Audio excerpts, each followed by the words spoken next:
How hard is it to live in Nigeria now? It has become a daily occurrence these days in Nigeria. They mourn, they shout. Some of them complain that things are not getting any better. Nigeria is hard. Things are expensive these days. The prices of everything have increased so much that we are struggling to cope with life, the woman said over the phone. She said, the price of a bag of rice has increased from 25,000 naira to 30,000 naira. Even common gari from 900 naira to 1,200 naira. Red oil from 400 naira has increased to 600 naira. To prepare a pot of soup now is out of the reach of an average Nigerian. I don't know what we are going to do. We need to feed our children. She asked me, when will this country change? When will this country change? I don't know what to say. I don't have nothing to say. I don't know what to reply. I don't even know where to start. I said, all I know is that in the next 10 years, the only thing that will change in that country is the date and time.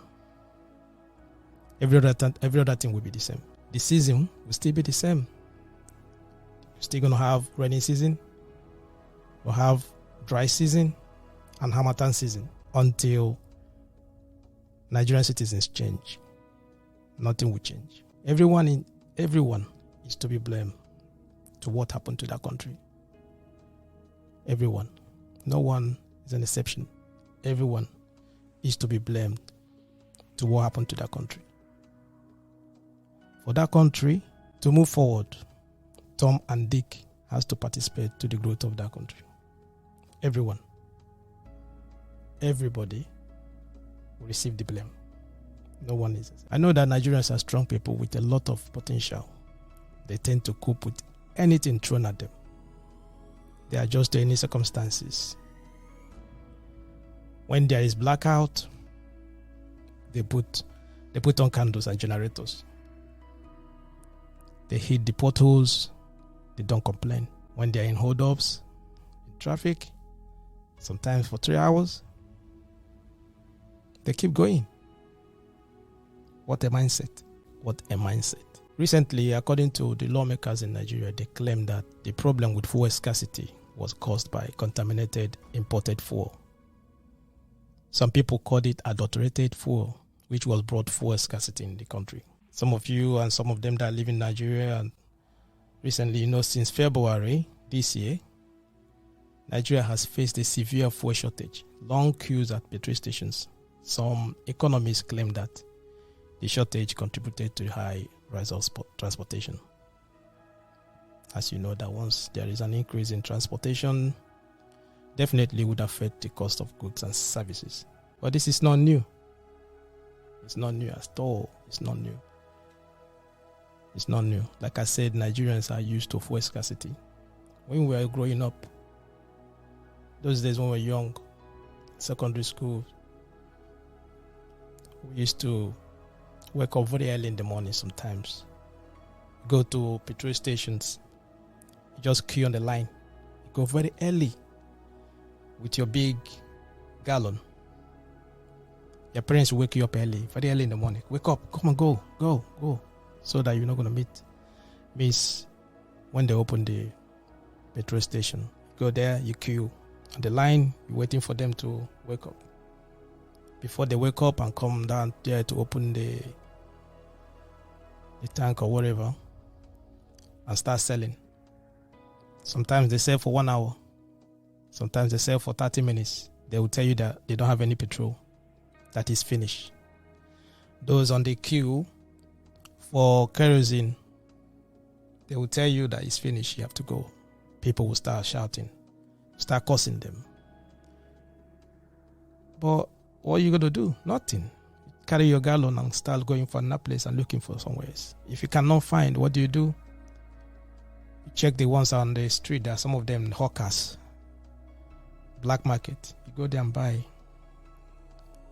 it expensive and go home. It's not new. The only thing different these days is just that Nigeria produces crude oil. The problem with that is that she has to export it to another country for that country to process that crude oil for her. Then they bring it back to Nigeria to ensure that they use it for domestic supply. And once it gets to that stage, what happens? It can be exposed to adulteration. Like I said, the lawmakers, they said that the problem of fuel scarcity recently is because of adulterated fuel. Because of adulterated fuel. The line is open. I would like you to call me. Let me know, what is the problem? How, maybe you're in Nigeria or you have family in Nigeria at the moment, how are they coping? How hard it is at the moment? How hard is it at the moment to live in Nigeria? Mind you that the fuel scarcity is not only in Nigeria. It's affected a lot of places, maybe because of the war going on in Ukraine, Russia, and all those kind of things, affected a lot of countries. But Nigeria is always different. The case is always different. It's been like that for a long time. The line is open. You can call me. Call without your name. You can withhold your name. Just call. It's a WhatsApp call number. I want to know what you think. What is going on? How are they sustaining? How are they coping? How is your family coping? This woman said, Nigeria is hard. Things are very expensive these days. The prices of everything has increased so much that we are struggling to cope with life. They are struggling to cope with life. Someone said that Naira devaluation is one of the factors that have contributed to the sufferings of Nigeria. He said that the dollar keeps going up as Nigerians dependent on importation. The Naira devaluation. Naira devaluation didn't start today. It's been going on for a long time. I said it before. Nigerians, they keep adjusting. They keep coping. Anything thrown on their way, they adjust. They keep moving forward. Why is it different this time? What is happening? You open the social media, even some celebrities, they're complaining that things are getting so hard. Things are getting difficult. Why? How are your families coping? How are you coping? How are you sustaining to live? A lot of Nigerians are already living in poverty. You all know that. A lot of Nigerians are already living in poverty. A lot. With this scarcity of fuel, devaluation of Naira, unemployment, teachers not paid.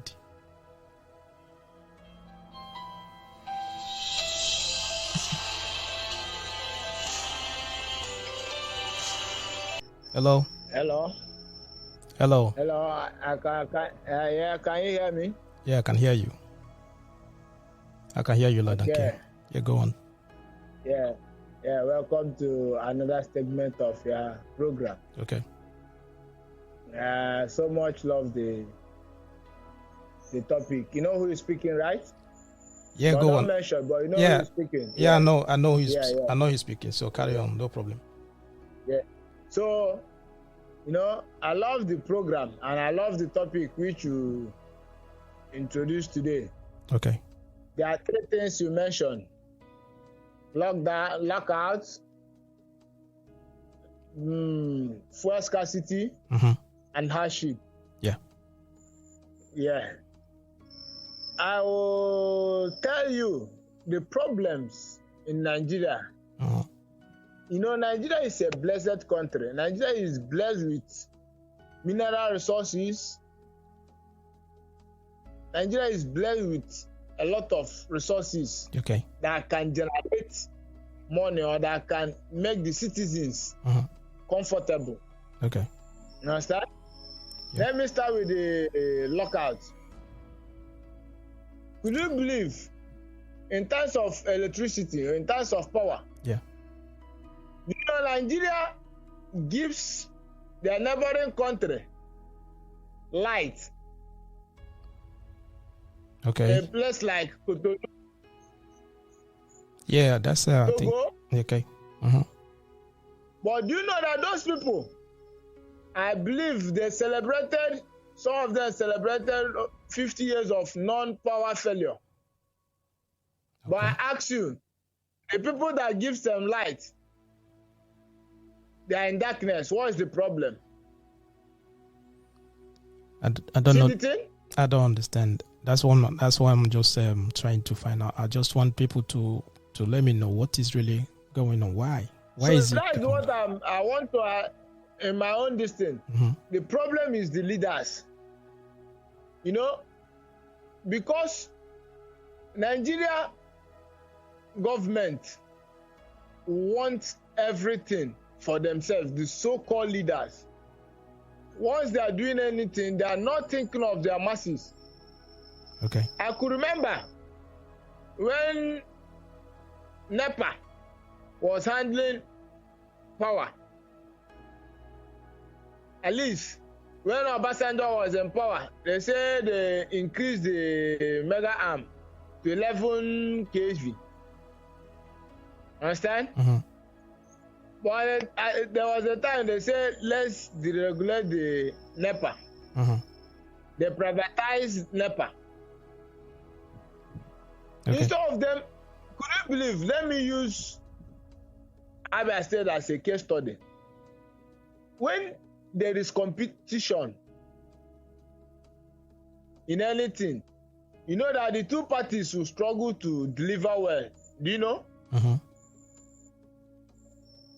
There's one they call geometrics in Abia State.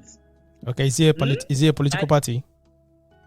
It's not a political party. I'm talking about the NEPA, the light issue. Okay, it's a company.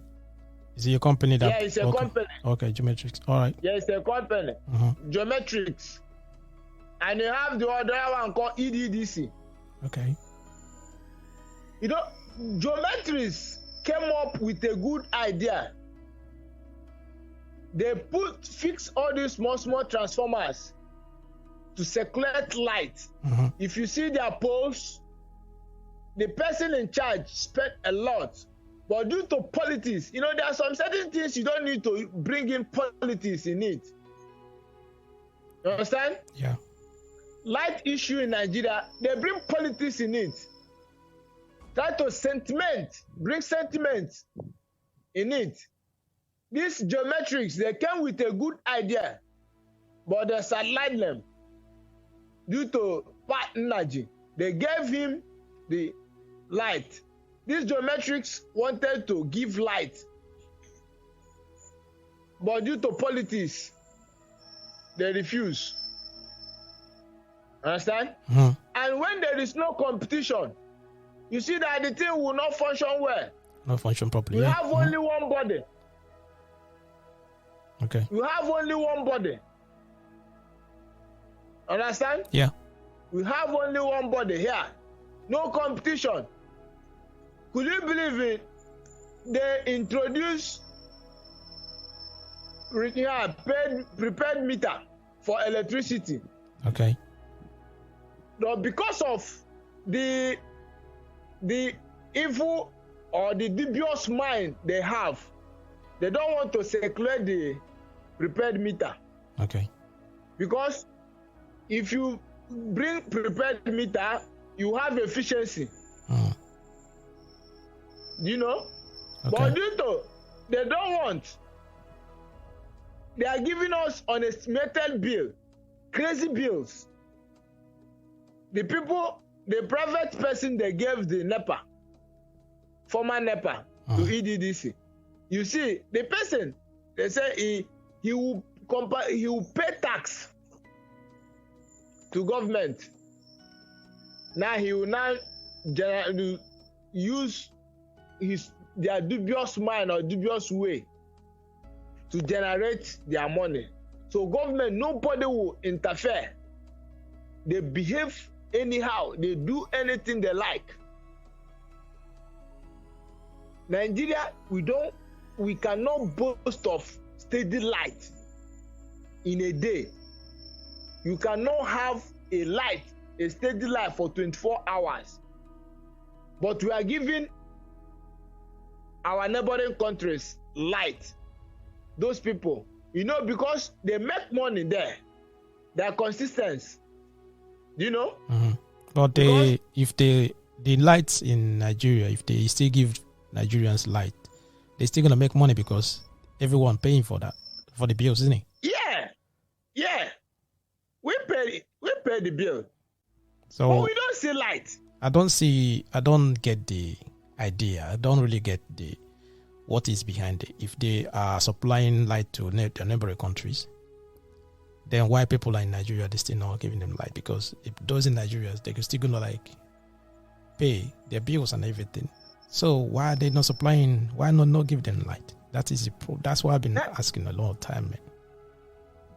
Because in any business in Nigeria, their first motive is to dupe the people they are serving for, to make money. Because in Abia, let me just use Abia State as a case study. These NEPA people, this EDDC, they can, in a month, you can use light for 2 days. But at the end of the month, you see bill, nobody will talk. Once you do not pay, they will come and cut you off. They behave anyhow. I don't know. All this set of government we have these days, I don't know what is their problem. Honestly, I don't know. You know that I don't know. I want to say something. Mind you, I think there are two classes in Nigeria. If you are among the upper class, all of this will be strange to you. Believe me. There are Nigerians that are living in there are Nigerians that are living in heaven in Nigeria at the moment. This class of people never experience any hardship in their lives. I mean, let me tell you, yes, I can concur with you. But in times of steady light, the visual and the poor masses, the visual and the artisans, they suffer it. Do you know that we have light? We have light, but we cannot enjoy the light. The visual, do you know what they do? They go for solar energy. Solar. They go for solar. Any visual, anybody that wants to enjoy light now, they can go for solar. They use solar system. Okay. Or some of them, they use gas turbine. But for the people giving you the light, charging you, they cannot give you the light, but at the end of the month, they'll come for money. Don't you see it's a dubious art? Yes, I know. I understand that.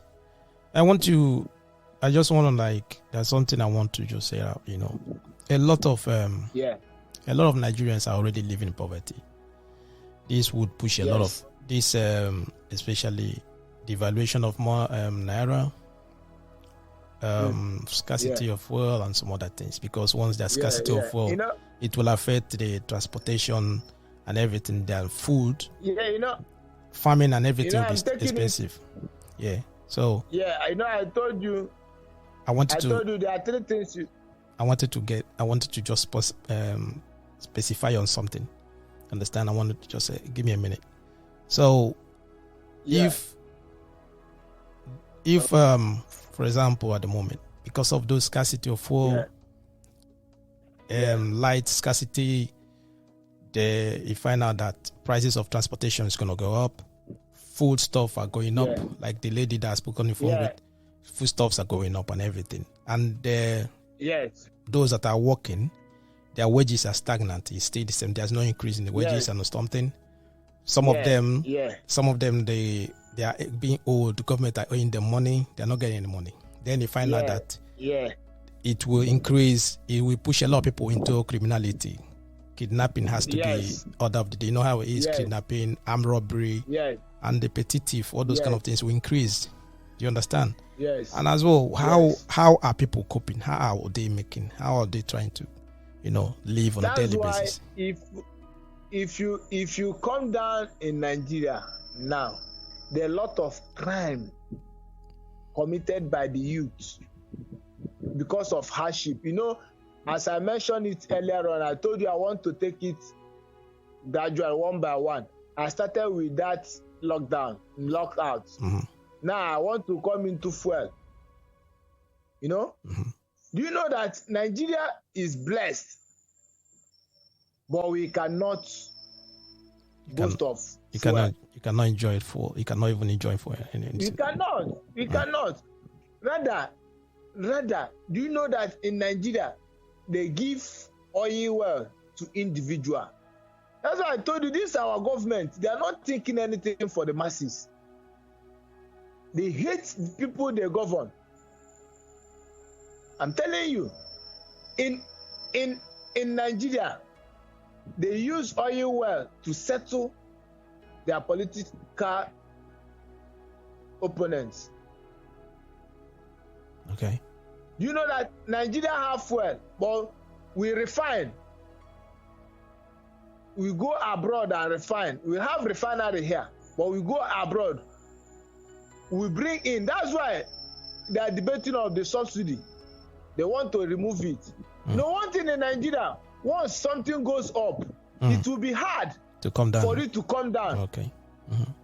Nigerians, they are so fast to implement increment, but they are not so fast to reduce it. You understand? Okay. So because of the fuel scarcity, everybody, all these urban areas, you talk about the food. It's transportation they used to convey all those things. Yeah. Do you know that if, let's assume now a farmer went inside the village to buy fruits, all this yam, all these things, the transportation alone will take everything. So the seller will try to cover his money. If it's the tuber of yam, they sell it at, let's assume 500. After his expenses, he will add that money, that transportation money on the goods. Yeah, that's the business. They have to do that. So that's the thing. And it come for that hardship. It's our civil servant that circulate the money into the market, into the open market, But when the civil servants are being held for their wages or their payments, you see that the money cannot circulate. Yep. Because it's when you pay them, during the days of my fathers, when they are working in the ministry, it's at the end of the month, when they are being paid, you see everybody, civil servant, going into the market because they are circulating the money. You understand? You see money in circulation, but these days, at the end of the month, the workers will not be paid. They will hold their money. Some of the governors, some of the people in charge, they will fix the money in fixed deposit. They will not pay the masses. As I'm speaking to you in Nigeria, there is a hardship going on in Nigeria. The youth have engaged themselves in a lot of crimes. Will you believe there was a story I had? Because of hunger, a man has 9 children. He took one of his child and went to a man's to buy just how many? About 5 cups of rice for the ones at home to feed. So he said the man should take that child. He used that child, his child, as an exchange. Really? to buy rice. I'm telling you. Do you know that the crime now you committed, you see somebody cooking, all this stealing now, they came into for domestic these things, they come there to steal. You see somebody cooking in his house, and maybe he went to bring something. You see an armed robber, he'll jump inside and carry the pot of soup or pot of rice or all this thing and run away because of hunger. So the hardship in Nigeria is too much. Our so-called leaders, they are not doing anything. We are entering into 2023. We are in 2022 now. Election is at the corner. You see them come out making their empty promises. They will do this, they will do that, they will do that. Once they get that power, they will change. So the problem in Nigeria, the problem you stated there, is being caused by our leaders. Okay. Brother. All right. Can you tell me what UK produce? Yeah? What they produce? Yeah. The only thing I will tell you is that the country is structured in a way that it will benefit everybody. See, but why can't Nigeria do such a thing? Most of the leaders, they travel abroad. They travel to UK. They see all those things. They see the structures. You know, in Nigeria, we're emulating the UK government system of government. You right? Okay. I think they have the judiciaries and everything here, but it's a little bit different a bit, but a little bit different. But is the white during the colonial masters, they came here and instituted all this constitution to us, right? But so most of the thing let just hold on. What I want to say is this here. There's one of the topics that we discussed last time. Maybe sometime someone can check on it. Yeah. Said that Nigeria is over 60 years, right? Over 60 years. Okay, let's just use the Igbo way of maybe apprenticeship. You took somebody as an apprentice. The person will serve you. The person will serve you for 7 years. Then after 7 years, it depends on how many years that you guys began that you're gonna stay. Okay. After that year, 7 years, what would they do? What would the master do? The master would do what? They will say to you. When they say to you, sometimes, they will say to you, okay, they open a shop and something like that for you to go and start your trade. Set you up. Okay. Let me just bring that scenario to Nigeria. The colonial masters, like the British, when they were in Nigeria, right? They colonized Nigeria and they get to the stage whereby Nigerians, they said to themselves that they are ready to take care of themselves, right? They are ready to govern themselves. So the colonial masters, what did they do? They left the country. They leave everything for Nigerians to handle. What? Hello? Yeah. Are you listening? Yeah. So it's 60. It's over 60 years. Now, they're supposed to, at least come up a bit. In those years, China wasn't even close to Nigeria. You know that. But see China today. Yes, so, I know. Yeah. But what the thing I was just saying is that I know that most times many people, they blame the governance. They blame every other stuff. But everyone in that country should supposed to be blamed. Everyone contributed to everything that is happening to that country. Everyone. Because if the masses, when they are angry, when they wake up one day and say to themselves, we are tired of this situation, things will change. The same. That's all I know. Yeah, but let me tell you, do you know that based on what you just said, if the masses are angry, do you know that in Nigeria, they set a law that is against riot or demonstration. They said that before you do any demonstration, you must go and take police clearance. And before you come there, you tell the police what you want to do. They will clear you. And when they say they want to revolt or want to cause they will not give you. They will not use that police to arrest everybody, put fear. They will inculcate fear in the masses. This has gone. When all these things, they cannot happen. You see people agitating. But these days, they are not doing it because of they have used the forces to inculcate fear in the masses. Understand? Okay. So, well, how are you people coping? How are people coping over there? How are people? That's what I'm telling you. Yeah. The hardship in Nigeria has generated a lot of things. As I'm speaking to you now, last night, all these hoodlums, because of hunger and poverty, at night, they will come into people's house to vandalize, steal, do away with their money, properties, and if the youths are being paid, are being settled, such thing will not happen. Yeah. Such thing will not happen. When you take care of your youth or the masses, you see that nobody will think of evil.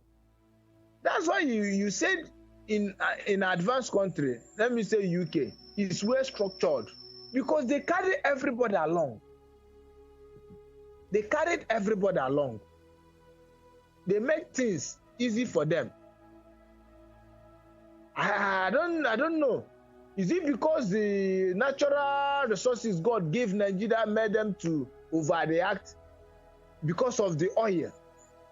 Before, it was not oil. It was agric. Understand? Yeah, agriculture, people using it. Yeah, I understand.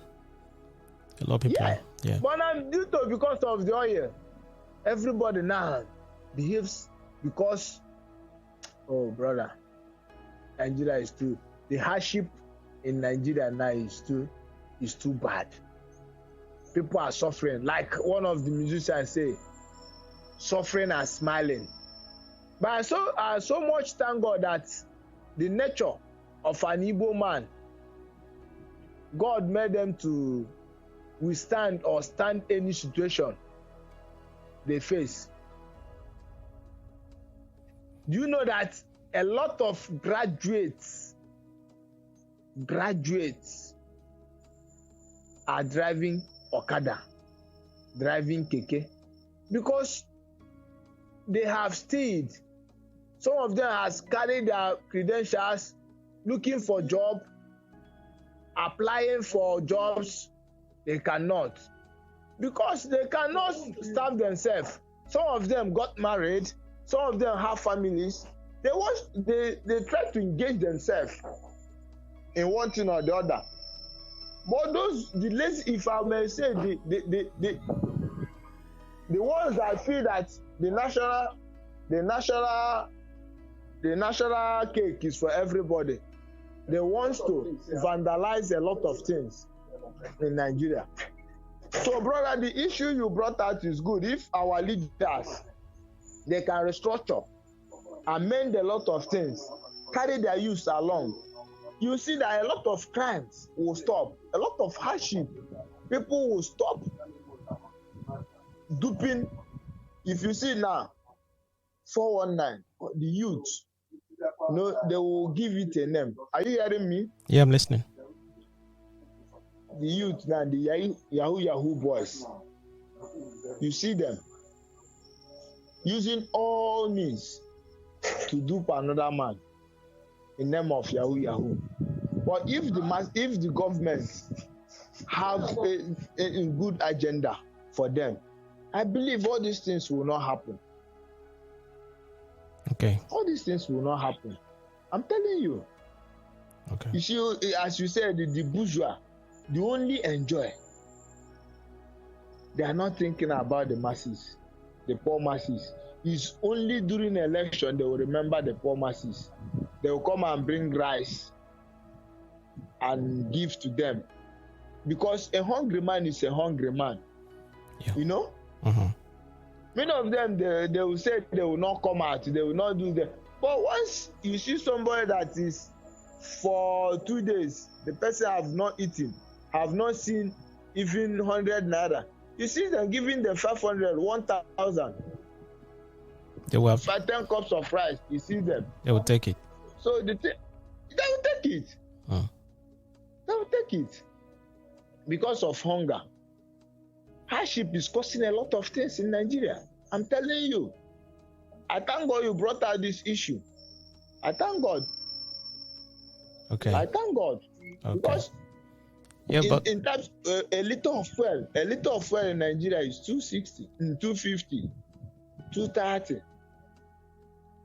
Yeah, I said when I started, I remember those days when we were still in secondary school. You know, those days when you be sleeping early in the morning, your parents would just kick you up and just wake you up early and tell you to take a gallon of Jeremy. You know, those gallon 50 liters something. Yeah, 50 liters. Yeah, going when for you have scarcity of yeah, you just go there very early in the morning to queue. You queue on the line, waiting for them to open early. And once they open, and sometimes you stay there. They open, they start selling. They're selling to one or two, 3 cars. Then they will sell to the ones with the gallon, and then they will sell maybe 2 or 3, 4, 5 persons. They will say to you that the petrol is finished. Yes. Yeah, you have to. They'll hug it. Yeah, hug it. Then they will tell you that it's finished. That you should go home. People will you wake up very early. Came out at 5 o'clock. You stay there at 8, 9, 10, 11. Then you start going again. Start looking for somewhere else to go. At the end of the day, what you could have done is just to go and buy the black market, and which is expensive and everything. You know, I remember, I never forget all those days. You know, but sometimes it's crazy. It's crazy. That is the reason why, if you're opportune to leave Nigeria, travel outside, you find it difficult to come back, because what the government is not thinking of the masses. Let me tell you now, if you come back from abroad and came to Nigeria, understand? I'm listening. You see a lot of people, because they will see you as an office. Okay. The police, everybody, they will try to molest you, dupe you, collect. Man, a lot of crime is going on here. But what is the problem of the crime? I want to ask you a question. What do you think that? Yeah. What do you think has the way? Forget about maybe demonstrations or riot and all those stuff. Forget just what about it. What do you think, or how do you think that Nigeria should be? Maybe in what way would they improve? In what way? What is it that you think maybe that will happen that will make that country to improve a bit? Let me tell you, in my own little understanding, the government needs to be sanitized. The government needs to be sanitized. All this caban, all this clique, they need to. Do you know what happened in Ghana? Do you believe there was a time Ghana is worse than Nigeria? Okay. There was a time Ghana is worse than Nigeria. You see Ghanaians in Nigeria doing shoe shining. Doing shoe shining. Ghanaians are here in Nigeria. So some of them came here to teach. So you're saying that it has to be sanitized. Yeah. You need to start from the top. You need to start from the top. If the poor masses wants to do anything, you see that they cannot cross to the bridge. These people, unless our mindset, the poor masses, our mindset is changed. When we begin to think, now the election is coming, the election is at hand. When we think that we want to put the credible people that can deliver, people that can have motive. You know, days, I could remember during the old days, all this election of 18, you see the aspirants, They will try to read their manifest. They will give you manifesto. Understand? Okay.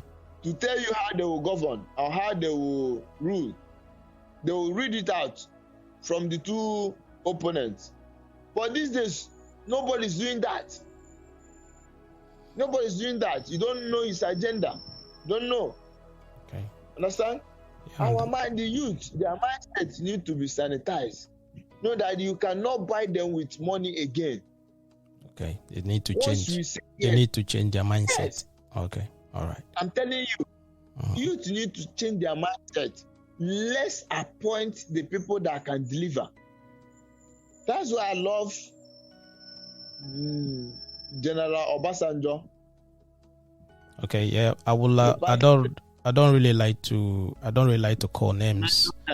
I don't really like to call names because they are not here to defend themselves or whatever you want to understand. So understand. So that's it. Okay. You know, right. The man, the president we had before, that man go for the best.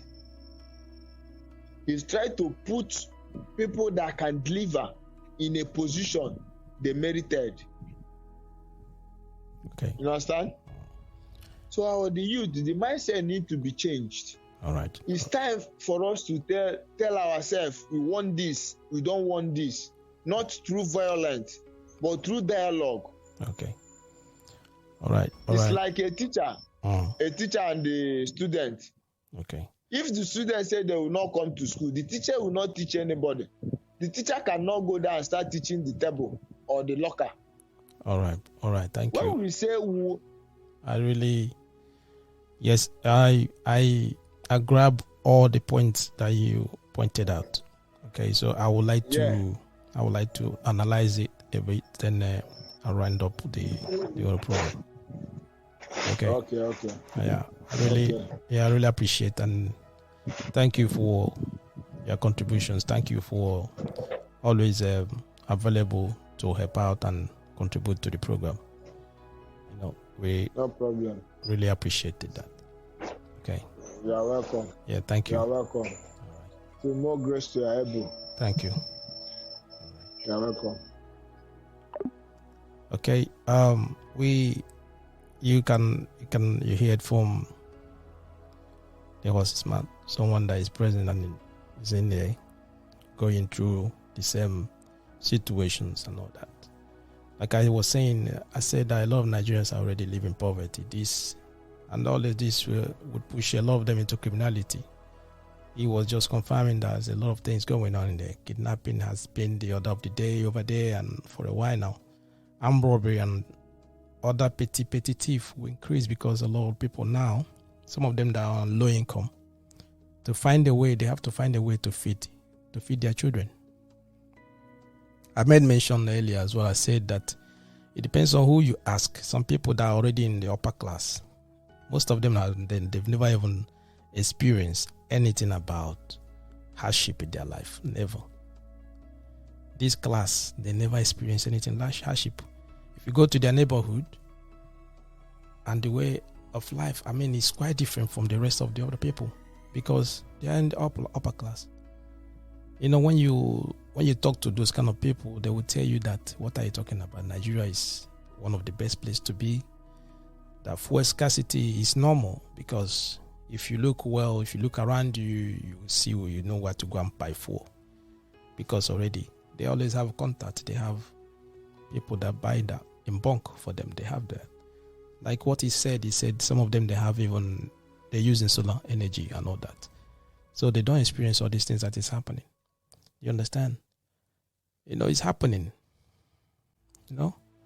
He also said that Nigeria they have to blame the governors. They have to blame the governors.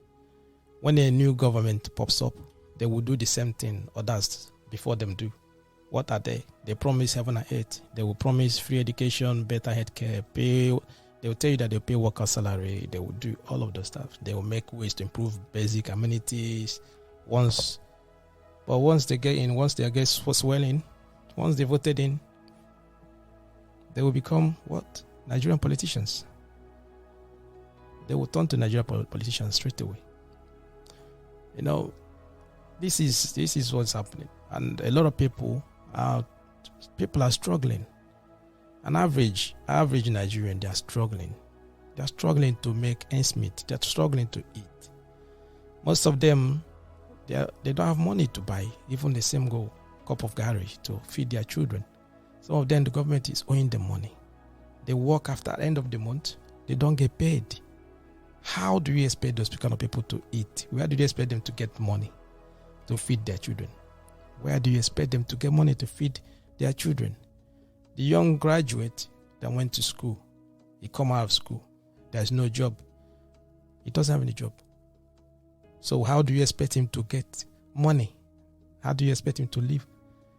All of them, what happens? They find a way to live. They find a way to make ends meet. And most of those ways are what? Through criminalities. Some of them will join kidnapping to make money, fast money. Some of them will join what? Like what he said some of them are doing Yahoo and stuff like that. Just try to make money. Make ends meet. It's hard. Those that are already opportune, maybe they are really opportune a little bit. They are privileged a bit. Maybe they have some people abroad, their brothers or sisters abroad that can help them out. Those people can help and send some money over. Even like I said as well, abroad at this time, everything is a little bit difficult. It's difficult at the moment because of what? For scarcity, things are getting expensive as well for people over there. Things are getting expensive because they have to live. They have to pay their bills as well and all those kind of things. So for them to hope and still support the people back home in Nigeria is difficult. Understand? So I don't know. I don't really understand what is happening over there. I don't understand. I don't really understand. The line, if you want to call me, you can call me and let me know if it's any way. What are the ways? How can I ask him what is it that Nigerians have to do to make things better? His answer was that they had to sanitize the politicians, which I didn't want to go into it properly. I didn't want him to explain that much because I don't condone any violence or something. But it's getting difficult. It's getting difficult. This woman that I spoke to over the phone, she just was saying straight away, she said, it's difficult for them to live. It's very difficult. She said that the price of everything is going up and up and up. Everything. It's difficult for them to even prepare a pot of soup. And they have children to feed. It's quite difficult. It's difficult. I said at the beginning, I said that I know that Nigerians are strong people. A lot of them people are strong. They can withstand anything. Anything that you throw at them, they will stand it. They will just bring it down and move. They adjust to any circumstances. Anything.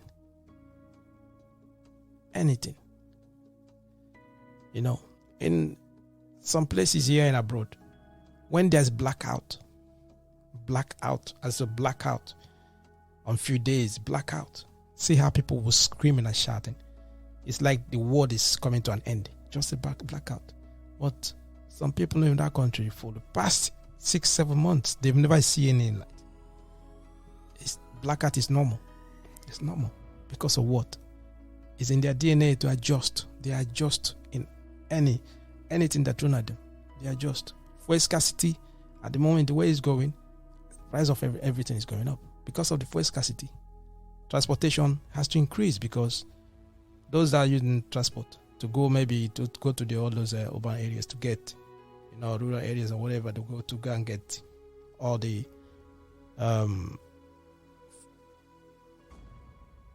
vegetables, all of the stuff, food stuff, they will add the money up.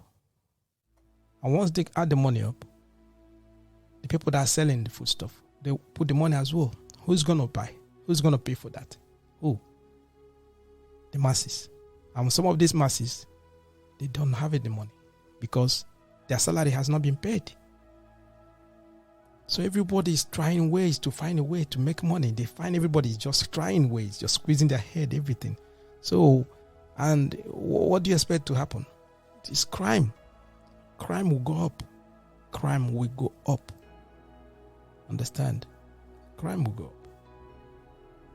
I don't know. Seriously, I'm just wondering how an average Nigerian cope on a daily basis. How do they cope? How they live?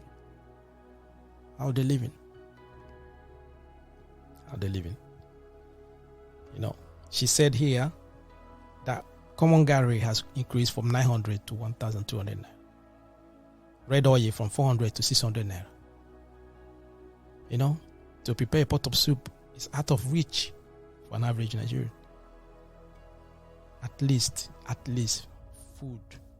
food supposed to be easy for someone. At least they're gonna eat. Just look about all this stuff. I don't know. Seriously, it's appalling. It's appalling. But the only thing I know is that Nigerians are strong people. They're happy people. They will always find a way to sustain. They will always find a way to sustain. They always find a way to live. They will always find a way to party. They always find a way to have fun. They always find a way to go to church and glory God. You know what I mean? Go to church and praise God and shout and jump up. They always find a way, to live, which is a sign of what? Strongness. It's a sign of uniqueness. But what I'm just asking everyone, is just to find a way to change the mindset. I don't know how to change the mindset of the young and the people growing up. I don't know how to change the mindset. Because the more we keep on, and the more you guys keep on blaming the governance, you keep on blaming the governance. You keep on blaming the governance. You don't look around, look at yourself and think or say to yourself, how will I contribute? How will I change? How will I make a change to this? Because everyone in that country is part of the government. Everybody is part of the government. Because government, you're talking about government. Government is in schools. Government is in hospitals. Government is in the market. Government is in houses. Government is in the church. Everybody is part of it. Once the mindset is not changed, once there is no change starting from the home, once there is no change, everything is going to be the same. In the next 10 years, nothing will change. The only thing that will change in that country is still going to be the same thing, the date and time. The date and time is the only thing that will change. Every other thing will still be the same. Okay. If you are with us to this time, I would just want to say thank you so much. Most of you that joined us throughout the week, throughout the weekend, I will appreciate you guys, and I said thank you very much. And I believe that you enjoy your weekend. Have a lovely evening. Thank you, and God bless. See you on next week, Friday. Thank you.